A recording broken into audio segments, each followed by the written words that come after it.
Assalamualaikum warahmatullahi wabarakatuh. Anak-anakku, pertemuan berikutnya kita membahas tentang materi nematoda atau hewan cacing Nemathelminthes. Di sini tampak adanya cacing Ascaris lumbricoides. Cacing ini adalah cacing yang bersifat parasit menyerang usus halus manusia. Sudah ada ini nak, ini tampak hewan jantan, ini tampak betina. Jadi yang betina ini tampak lebih besar, yang jantan ini lebih kecil. Nah, di sini contoh dari hewan cacing Wuchererei bancrofti. Cacing Nemathelminthes ini menyerang getah bening sehingga orang menderita penyakit kaki gajah. Di sini banyak sekali cacing sehingga terdapat penyumbatan pembuluh getah bening orang yang terserang penyakit itu. Nah, sekarang kita mau membahas tentang ciri hewan nematoda atau cacing Nemathelminthes atau cacing benang. Nema itu benang, toda seperti, jadi cacing ini bentuknya seperti benang. Contohnya cacing kremi, cacing Ascaris tadi, dan cacing yang menyebabkan penyakit gajah salah satunya. Nematoda ada juga yang hidup bebas nak, jadi maksudnya itu dewasa di luar tubuh makhluk hidup, jadi tidak bersifat parasit. Meskipun ada juga yang bersifat parasit tadi menyebabkan penyakit pada manusia. Ukuran tubuhnya bervariasi, ada yang mulai 1 mm hingga 1 meter. Contoh cacing yang sangat kecil, cacing kremi, itu masuk nematoda dengan ukuran sangat kecil. Kemudian cacing betina tadi tampak ukurannya jauh lebih besar daripada cacing jantan. Jadi sudah ada cacing jantan dan betina dengan kelamin yang sudah terpisah. Beda dengan Platyhelminthes tadi. Kalau Platyhelminthes itu masih bersifat hermaprodit.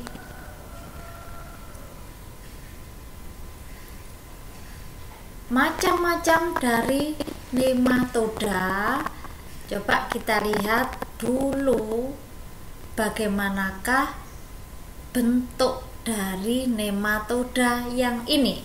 Pertama, ini masuk contohnya adalah cacing Ascaris lumbricoides atau cacing perut yang menyebabkan anak kecil biasanya perutnya buncit, rakus tapi kurus. Nah, biasanya itu ternyata di dalam usus halusnya ditemukan banyak sekali cacing yang menyerap sari makanannya, sehingga penderita biasanya mengalami kekurangan gizi. Itu kena cacing Ascaris lumbricoides. Cacing ini menghasilkan 200.000 telur per hari. Itu cacing Ascaris lumbricoides. Nah, yang ini adalah cacing tambang. Cacing tambang ini malah berbahaya sekali, bisa masuk ke dalam tubuh manusia melalui telapak kaki, biasanya di daerah pertambangan. Lewat apa? Larvanya ternyata sangat aktif, bisa menembus pori-pori kulit. Sehingga orang yang masuk pertambangan biasanya harus memakai sepatu boot itu, supaya tidak diserang oleh cacing tambang. Cacing tambang beda dengan Ascaris lumbricoides. Kalau Ascaris tadi menyerap sari makanan sehingga dinding usus itu diserap sari makanannya. Tapi kalau cacing tambang, dinding ususnya itu dilukai dan darahnya dihisap. Penderita bisa mengalami anemia berat akibat darahnya dihisap oleh cacing tambang. Ini jumlah telur yang dihasilkan dalam sehari bisa mencapai 10.000 sampai 30.000. Itu adalah cacing tambang. Berbeda dengan cacing kremi nak. Kalau cacing kremi itu ukurannya sangat kecil dan dia pada umumnya bersifat autoinfeksi. Maksudnya adalah penularan dari dirinya penderita sendiri. Contoh, ini pada umumnya anak-anak yang terserang karena kurang menjaga kebersihan, terutama di daerah telapak atau kuku atau jari-jari. Kenapa demikian? Saat dewasa, cacing betina ini menuju dubur pada sore atau malam hari. Apa yang dilakukan? Dia bertelur, nak. Saat bertelur di dekat anus atau dubur, itu penderita merasa gatal. Itu cacing kremi. Saat merasa gatal, biasanya penderita menggaruk. Akhirnya, telur cacing terselip di kuku. Apa yang dilakukan tanpa sengaja, tanpa cuci tangan, langsung mengambil keropok misalnya, atau mengambil kue. Nah, telur cacing yang ada di sela kuku tadi masuk beserta makanan yang Anda makan tadi tanpa sengaja. Akhirnya terus tertular lagi pada dirinya sendiri. Itu ya. Apakah bisa ditularkan ke orang lain? Bisa, berasal dari makanan yang terkontaminasi telur cacing kremi.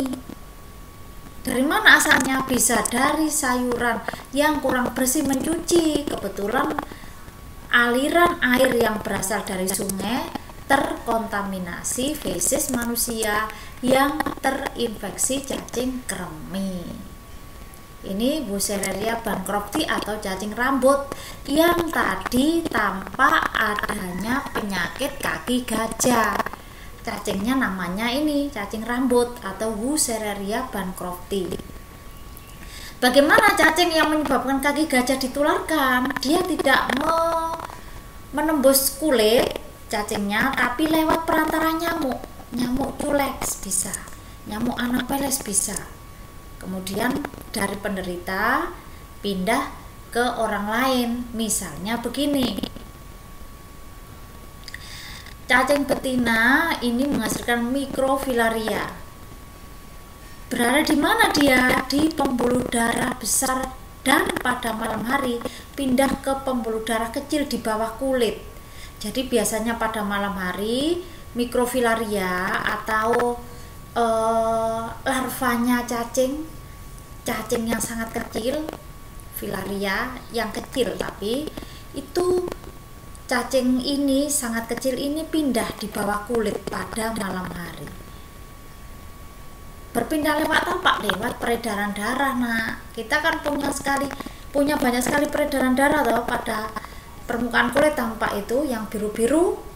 Biasanya orang Jawa mengatakan itu otot, itu pembuluh darah.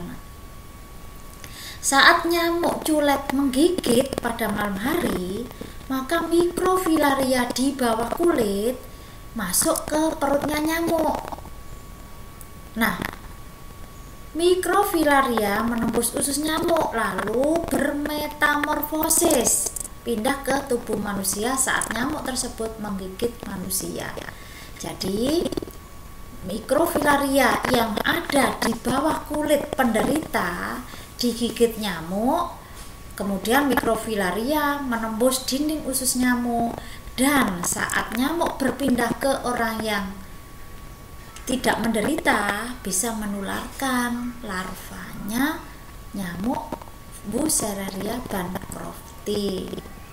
Ini ya, sangat banyak sekali macam cacing nematoda.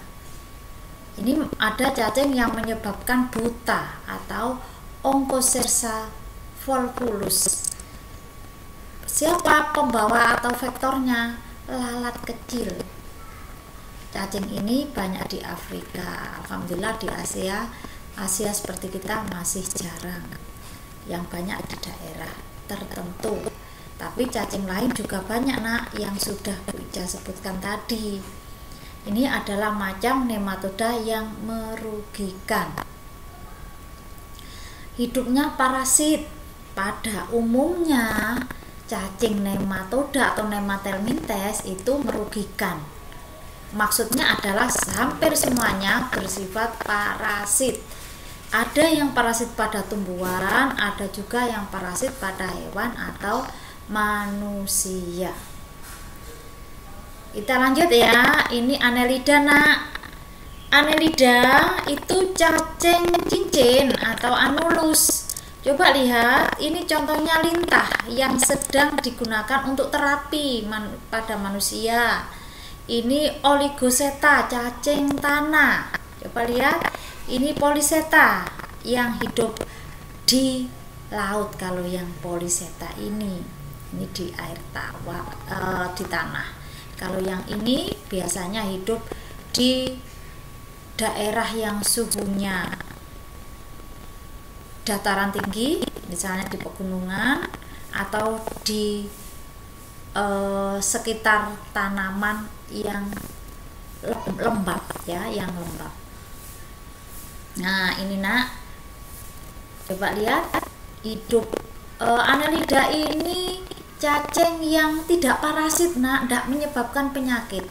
Jadi pada umumnya dia hidup bebas, jadi tidak ada yang menyebabkan penyakit.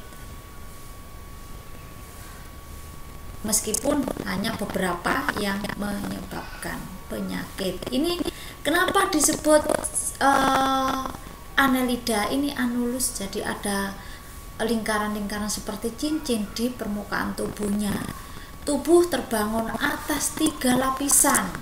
Lapisan luar ektoderm, lapisan tengah meso, ini ekto, meso, dan lapisan dalam namanya endoderm. Itu struktur tubuhnya secara anatomi. Coba dilihat tentang bentuk dari Annelida. Sistem pencernaannya sudah lengkap, sistem sarafnya juga sudah hampir lengkap dibandingkan dengan cacing Nemathelminthes ataupun cacing Platyhelminthes. Peredaran darahnya tertutup. Seperti manusia itu sudah masuk peredaran darah tertutup. Cirinya sudah punya pembuluh darah dan darah mengalir di seluruh permukaan tubuhnya yang kaya akan eritrosit karena ada hemoglobin. Ini klasifikasi dari hewan Annelida. Ada 3, nak. Polychaeta, poly itu banyak, berambut banyak. Oligoseta, berambut sedikit, dan Hirudine biasanya tidak punya rambut. Contohnya lintah pacet itu. Diingat nggih? Oligoseta, cacing tanah. Polychaeta, ini cacing wawo palolo, biasanya dimakan di daerah Indonesia Timur. Dia hidup di laut. Ini Polychaeta. Dilihat, hewan Polychaeta ini ciri utamanya mempunyai rambut pada permukaan bawah, untuk bergerak itu jumlahnya banyak. Oligoseta punya rambut yang jumlahnya sedikit. Tadi contohnya cacing tanah. Hirudine contohnya adalah cacing lintah yang mempunyai zat anti pembeku darah. Ini ya. Sehingga dia bisa menghisap darah sebanyak-banyaknya saat menempel pada tubuh manusia. Ini cacing tanah menyuburkan tanah. Cacing wawo palolo bisa dikonsumsi karena dia mengandung protein yang tinggi. Ini menghasilkan zat anti pembeku darah. Demikian, nak, pemahaman tentang cacing mudah-mudahan bisa dipahami. Kalau gambarnya kurang jelas, nanti dilihat pada tayangan sebelumnya tadi bagaimanakah gambar cacing masing-masing yang sudah kita bahas. Wassalamualaikum warahmatullahi wabarakatuh.